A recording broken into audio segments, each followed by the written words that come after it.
Hello everyone, I'm Jenny from Tuftinglove.com and today we're going to unbox our AK-I Cut Pile Tufting machine together. This might be interesting for you if you're thinking about starting tufting and you're wondering what all comes with the tufting machine. But before we start unpacking, don't forget to hit the subscribe button to stay up to date for everything tufting related.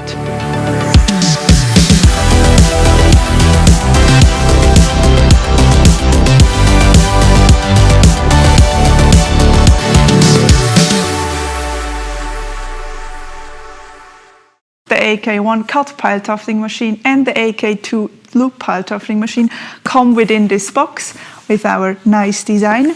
And in the back you can find a list of the things that are included in the box. Besides your brand new tufting machine, you will find the power adapter and the most important spare parts and tool that you will need for tufting. As well, you can find a QR code on the right side of the packing that will lead you to a link where you find the most important tutorials for your tufting journey. Also, don't forget to tag us on Instagram so we can see what you're creating with our tufting machines.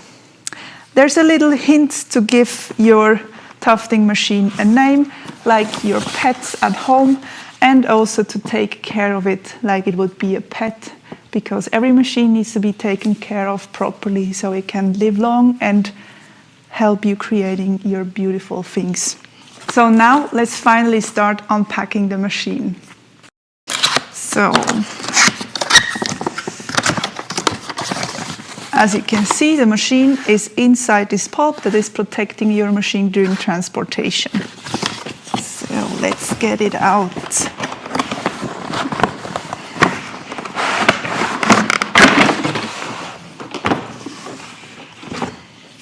So first of all, we have the power cable with the EU plug, and you can already see the cable that is attached to the machine. And here comes the machine. Within this white box, you can find the power adapter. Also in the box, you can find a set of spare parts. We'll have a closer look at that in a minute. And the only thing that you need to attach is the handle, because we wanted to keep the packaging as small as possible. So since the power adapter is here, the handle cannot be attached yet.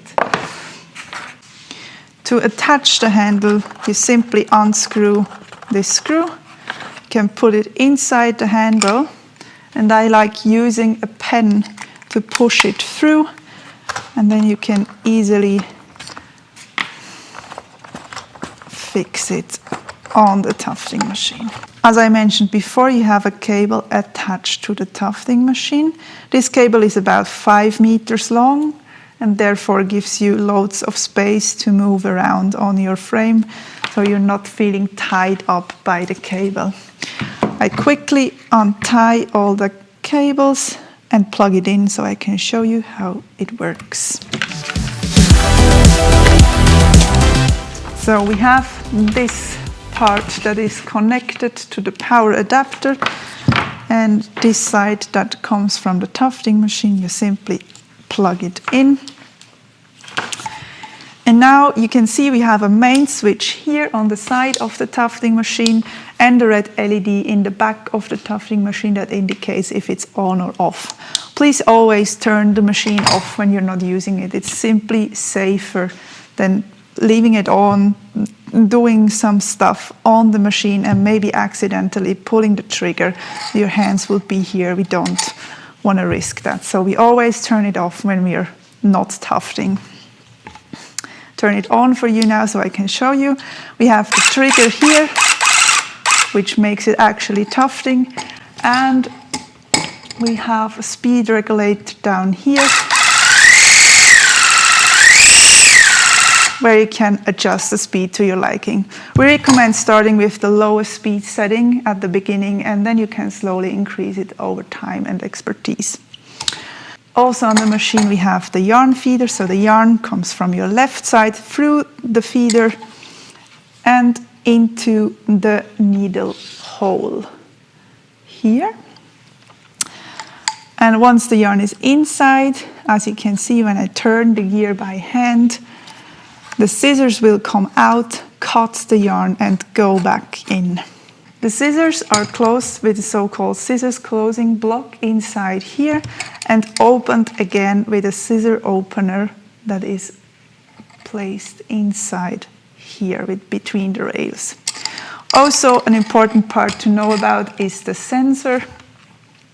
So whenever you're tufting and pull the trigger, the machine will never stop at the point where the scissors are in the front. It will always stop in the position where the needle is on the front.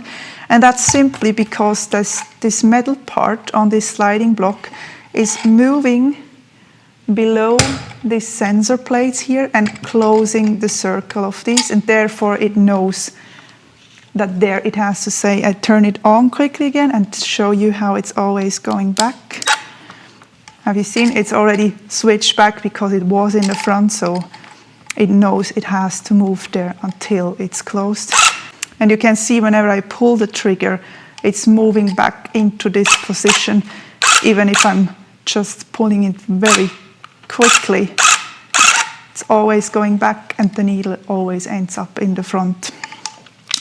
So if this is misadjusted or maybe yarn got tangled up while tufting, this can cause the machine to just keep on tufting even though you're not pulling the trigger anymore. So that's the place to check it if you're having troubles with this.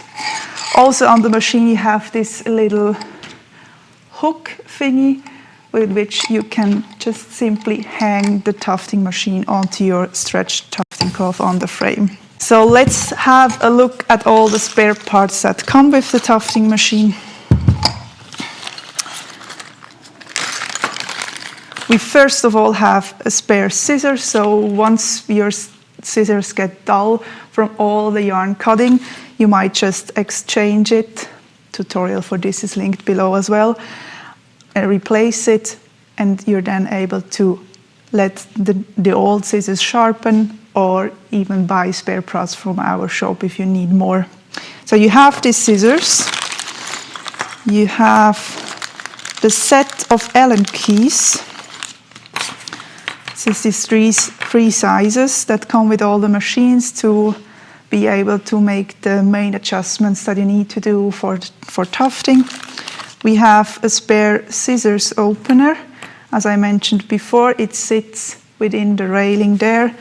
Once the scissor is closed and moves back, this part is basically pushing it open again.